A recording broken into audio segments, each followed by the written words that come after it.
안녕하세요. 흥덕고등학교 심화국어 선택한 고3 학생 여러분. 네, 이제 오늘로써 우리말 탐구 시간 4번째 시간 가지고요. 오늘의 수업 시작하겠습니다. 국어 공부를 하다 보면 종종 이상한 규정들이 눈에 띈다. 이런 규정들이 공부를 힘들게 만들어 우리를 피곤하게 한다. 여러분들, 오늘 공부 뭐 할지 예측되시나요? 네. 오늘 심화국어 수업은 앞에서 보여드린 대로 이상한 국어 규정에 대해서 공부하는 시간 가질 거고요. 잠깐 오늘 4번째 시간이니까 1, 2, 3차시 수업 돌아보는 시간 갖겠습니다. 1번, 2번, 3번 과제요. 3시간 동안 제가 내드렸었던 과제 잘 하고 계실 거라고 믿지만요. 혹시나 하는 마음에 다시 한번 이러이러한 거 하셔야 된다 하는 거 제가 여기다가 제시했습니다. 첫 번째 시간 과제 쑥하고 땅콩 찾는 거였어요. 이건 10개 찾는 거고요. 우리가 쓰고 있는 말인데 뜻을 모르는 말을 찾아보자 하는 취지로 시작했었던 과제고요. 그 다음에 두 번째 시간 필수 과제가 몰라서 못 썼던 말 찾아내는 거였고 예근이나 시밀레는 틀렸다고 했습니다. 이 말 말고 도담과 같이 몰라서 못 썼던 말 아는 사람들은 도담이라는 말로 동아리 이름 만들어서 활동하기도 하더라고요. 도담은 제가 지금 말씀을 드리고 있으니까요. 이 단어 제외하고 7개 찾아봐 보시라고 했고 그 다음에 오이하다, 망고하다, 대추하다 되게 신기한 단어들이 있었죠. 존재 자체가 의심스러운 말, 나 더 알고 있다 또는 나 더 찾아냈다 하면 그 친구 제가 많이 사랑해드리겠다 했습니다. 선택 과제니까 이건 하실 수 있으시면 하시면 돼요. 그리고 세 번째 시간, 바로 지난 시간 필수 과제가 재미있는 새말 찾기였는데요. 저 하나 더 찾았습니다. 제가 살고 있는 집 근처에 피아노 가게, 피아노 학원 이름이었는데요. 소울이라고 이름을 지었더라고요. 그리고 소울 옆에다가 소리의 울림이라고 설명을 해놨던데 이 이름도 오마이갓처럼 한국 외식문화원처럼 이름 참 잘 지었다 생각이 들었어요. 물론 소울 외국어이긴 하지만 소리의 울림 우리말 두 가지 다 합성해서 이렇게도 저렇게도 의미 있는 피아노 교습 학원으로서는 굉장히 의미 있고 잘 만들어진 이름 아닐까 싶어요. 이런 말처럼 여러분들 제가 찾은 거 말고 3가지 찾아보시라고 부탁드렸고 그리고 잘못 쓰고 있는 말이요. 피로회복 무섭다고 하지 않았습니까? 문 닫고 들어와도 조금 어처구니 없는 말이라고 했죠. 잘못 쓰고 있는 말 찾으실 수 있다면 3개 정도 찾아보시라 했는데 제가 여기서 하나 더 소개해드립니다. 제가 지금 적어놓은 이 말은요. 3개 아니고 3개죠. 3개. 그래서 소울 외 3개라고 한 것처럼 3개는 3개라고 써야 되죠. 아라비아 숫자 1, 2, 3입니다. 1, 2, 3이에요. 5라고 아라비아 숫자를 쓰면 5개가 되지 5개가 되지 않아요. 이것도 우리가 잘못 쓰고 있는 말 중에 하나입니다. 쓰기 번거롭다 하더라도 3개는 3개로 써야 맞습니다. 3개 아닙니다. 자, 그럼 오늘의 수업 내용 과제 소개해 드릴 텐데요. 제가 교과서 제대로 보는 건 학교 와서 본다고 했고요. 계속 제가 만들어낸 주제로 수업하다 보면 교과서하고 너무 동떨어진 수업하는 거 아닌가 또 걱정할 친구들이 있을 것 같아서 오늘은 교과서 내용 살짝 가지고 와서 교과서에 있는 내용과 연관된 공부하려고 해요. 우리 교과서 보시면요. 말글살이라고 해서 1, 2, 3, 4, 4개의 주제로 우리나라 말에 대해서 저처럼 탐구하는 공부를 하도록 해놨는데요. 42쪽, 84쪽, 142쪽, 182쪽에 나오고요. 3번 내용은 제가 지난 시간에 이미 여러분들하고 공부한 바가 있고요. 오늘은 2번 주제에 대해서 1번 조금 더 머리 아프고 2번 조금 덜 머리 아프고 4번은 이거는 제가 아껴서 나중에 써먹으려고요. 조금 미루고 오늘 2번 주제 관련해 가지고 같이 공부해 보려고 하고 처음에 소개해드렸던 것처럼 사이소리 현상과 사이시옷 이상한 국어 공부라는 주제로 같이 해볼 겁니다. 네, 오늘의 주제 이상한 국어 공부입니다. 사이시오 배우셨어요. 사이소리 현상도 배우셨어요. 네, 심화국어답게 심화국어 교과서에는 사이시옷에 대해서 있는 그대로 고지고대로 받아들이지 말고 사이시옷 규정에 대해 사이시옷의 정체에 대해서 비판적으로 생각해보라는 주제로 우리 교과서에 실려 있어요. 그걸 우리가 오늘 할 거란 말입니다. 네, 간단하게 할 겁니다. 대신 생각은 의심은 오래오래 많이 해보세요. 우리 교과서 84쪽 보면 장맛비를 가지고 사이소리 현상에 사이시옷에 관심을 가지라고 교과서에 소개를 해놨는데요. 신문의 다음 주부터 장맛비라고 적혀 있어. 근데 나는 장맛비라는 글자를 보면 장맛, 간장이나 된장 맛이 나는 비가 떠올라. 네, 이런 대화 주고받는 친구들 아무도 없을 것 같은데, 네, 그런 대화를 여자친구와 남자친구가 서로 나누고 있어요. 장마비나 장마비라고 쓰지 않고 왜 장맛비라고 썼을까라고 여자친구가 질문을 던지고 남자친구가 당혹해하는 걸로 끝이 나는데요. 여러분들, 장맛비. 여러분들은 어떻게 읽히시나요? 어떤 뜻으로 받아들여지시나요? 장마, 여름 장마요. 네, 장마가 떠오르시나요? 아니면 교과서에 나오는 여자친구처럼 된장맛, 간장맛 나는 비가 떠오르시나요? 된장, 간장맛 나는 비, 생각만 해도 조금 끔찍하죠? 네, 장맛비라고 쓰는 것이 맞기는 맞아요. 근데 이렇게 쓰니 이러저러한 오해를 사람들이 하게 된다 하는 게 오늘의 주제입니다. 교과서하고 교과서 있으시면 다 있으시잖아요. 받으셨으니까 다 새 책이실 거고 84쪽, 85쪽, 86쪽 네, 보시면서 찬찬히 여러분들 음미해 보세요. 제가 설명은 그냥 간단하게 하겠습니다. 머리말이 맞을까요? 머릿말이 맞을까요? 이 몸이 맞을까요? 잇몸이 맞을까요? 나무잎이 맞을까요? 나뭇잎이 맞을까요? 나뭇잎, 장미과가 맞을까요? 장미과가 맞을까요? 최대값이 맞을까요? 최대값이 맞을까요? 사글세방이 맞을까요? 사글세방이 맞을까요? 제가 하나에만 적어놓고요. 시옷이 들어간, 사이시옷이 들어간 얘들은 일부러 적어놓지 않았는데요. 여러분들 보시기에 어떠신가요? 장맛비도요. 그냥 장마비라고 썼으면 된장간장을 떠올리는 친구들 많지 않겠죠. 바로 이게 오늘의 수업 주제입니다. 우리는 왜 쉽게 장마비라고 쓰지 않는 걸까? 쉽게 머릿말이라고 쓰지 않는 걸까?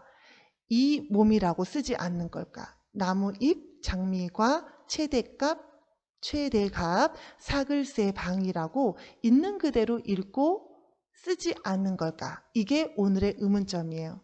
이상한 국어 공부란 말입니다. 잇몸이 대표적인데요. 이의 몸인 걸 모르시는 친구들이 있어요. 제가 눈곱이라고 앞에서 말씀드렸죠. 눈곱 하니까 눈곱인 줄 알아요. 곱창의 그 곱이 눈곱의 그 곱인 줄 모르는 친구들이 있어요. 머리말, 처음 들어가는 말을 머리말이라고 하잖아요. 이의 몸을 잇몸이라고 하고 나무의 이파리를 나무잎이라고 당연히 하는 거 아닙니까? 네, 장미에 속하는 장미 비스무리한 종류의 꽃들은 장미과가 되는 것이고 최대값이 있고 최소값이 있죠. 사글세빵은 여러분들은 잘 안 쓰실 것 같은데 다달이 돈을 내고 다달이 돈을 내는 방을 사글세방이라고 하죠. 월세방이라고도 하고요. 사글세방이라고 하면 되는데 여기 왜 시옷을 붙여야 되나 말아야 되나 그 고민을 우리가 왜 하는 걸까요? 결론 말씀드리겠습니다. 저의 결론이에요. 네, 우리나라는 장맛비로 쓰는 것이 맞아요. 근데 우리처럼 똑같이 한국말 사용하고 있는 다른 나라가 있죠. 아직은 다른 나라죠. 통일이 되지 않았으니까요. 북한은 장마비로 씁니다. 장마비. 그리고 밑에서 보시는 얘들이요. 전부 다 이대로 써요. 그래서 북한 아이들은 북한 사람들은 이의 몸이 잇몸이라는 걸 다 압니다. 제가 앞에서 북한은 닭알로 쓰기 때문에 닭알, 달걀, 계란이 달걀인 거 다 알고 있어요. 근데 남한 사람들은 달걀로 읽고 달걀로 쓰기 때문에 달걀이 달걀인 걸 모르고 쓰는 사람들이 더 많다 그랬죠. 네, 이렇게 쓰면 좋겠죠. 머리, 말, 이 몸, 나무, 잎. 근데 남한은 그렇게 쓰지 않아요. 그럼 이렇게 쓰지 않는데 왜 이렇게 쓰지 않을까? 왜 쉬운 공부를 어렵게 해야만 할까? 거기에 대한 또 고찰이 필요하겠죠. 우리가 할 수 있는 우리말 아끼는 방법 제가 여러 차례 강조하고 있는데요. 몰라서 못 쓰는 말도 살려 쓰고 알지만 안 쓰는 말도 쓰고, 그리고 남들은 다 아는데 나는 모르는 말 있으면 배우면 되고, 이렇게 저렇게 우리말을 아끼는 가장 좋은 방법이 우리 단어들에 대해서 한 번 더 들여다보고 찾아보고 살려 쓰는 거라고 했는데요. 오늘 이 시간에 공부하는 이상한 규정에 대해서 곰곰이 생각해서 이러한 규정들을 바로 잡는 것도 우리가 할 수 있는 우리말 아끼는 방법이라는 거 여러분들께 말씀드립니다. 여러분들 2학년 때 배웠었던 책을 제가 캡처해가지고 여기다가 가지고 왔어요. 사이시옷 아시죠? 사이소리 현상 배우셨어요. 중학교 때부터 배우셨어요. 네, 시험 문제 어렵게 낼 때 사이소리, 사이시옷 관련해서 내면 아이들이 굉장히 어려워하고, 네, 국어 더 싫어하고 그렇습니다. 예나 지금이나 마찬가지입니다. 우리는 지금 수준 높은 공부를 하고 있단 말입니다. 다 안다고 생각하고 비판적으로 들여다보자는 이야기예요. 작년에도 다 배우셨던 내용이에요. 한글 맞춤법 제30항에 사이시옷과 관련한 규정 나오는데요. 여러분들이 배우셨던 것처럼요. 사이시옷을 써야 되나 말아야 되나를 판단하시려면 이 단어가 사이소리 현상이 일어나는지 일어나지 않는지부터 판단을 하셔야 돼요. 근데 사이소리 현상이 일어나는지 일어나지 않는지, 사이소리 현상이 뭔 줄 알아도 그 판단하기 쉽지 않습니다. 왜냐하면 사이소리 현상은 사이에 소리가 들어가는 현상인데요.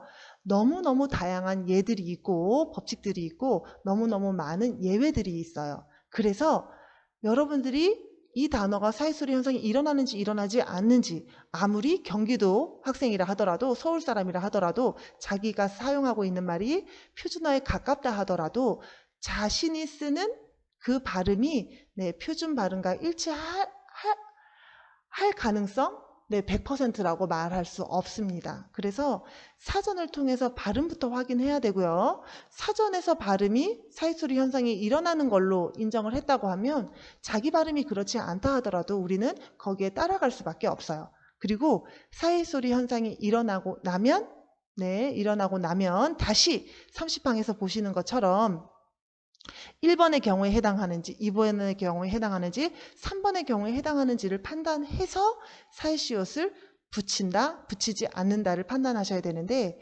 사이소리 현상이 일어나는지 안 일어나는지 판단하는 것도 어려울 뿐더러 1번, 2번, 3번 분간하기 어렵습니다. 순 우리말인지 한자어인지 간혹 사전도 틀리는 경우가 있어요.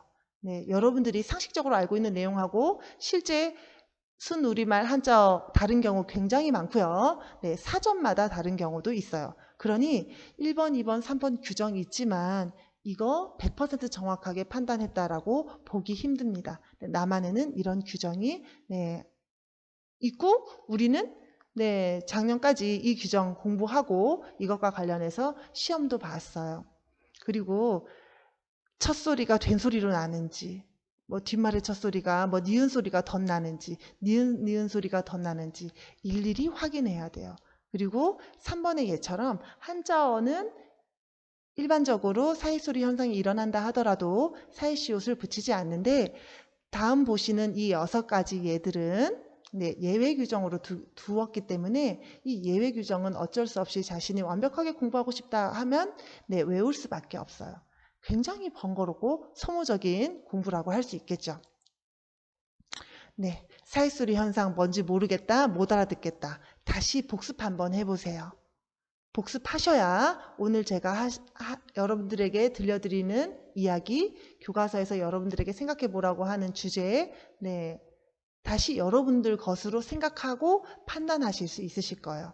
저는 지금 2번 내용만 여러분들에게 알려드립니다. 사이소리 현상과 사이시옷을 공부하는 우리의 자세는 네, 책에서 시킨 대로, 책에서 요구한 대로 비판적으로 다시 생각해 보아야 되고, 우리하고 똑같이 한국말을 사용하고 있는 네, 북한의 경우는 어떠한지 들여다보고, 어떤 게 더 실용적이고 어떤 게 더 국어 생활 하는데 바람직한지, 네, 사람들이 우리말 규정에 대해서 쉽게 생각하고 따라올 수 있는지 곰곰이 생각해서 이제 통일이 언제 될지 모르겠지만, 네, 남한에서 이 규정을 바로 잡는 것도 좋을 수 있고요. 네, 뭐 조만간 통일이 된다 기대하는 사람들이 많으니까 통일이 되었을 때 이 부분은 네, 남한 사람도 북한 사람도 혼란스럽지 않도록 네, 가장 실용적이고 효율적인 방법으로 바로 잡는 것이 좋지 않을까 싶어요.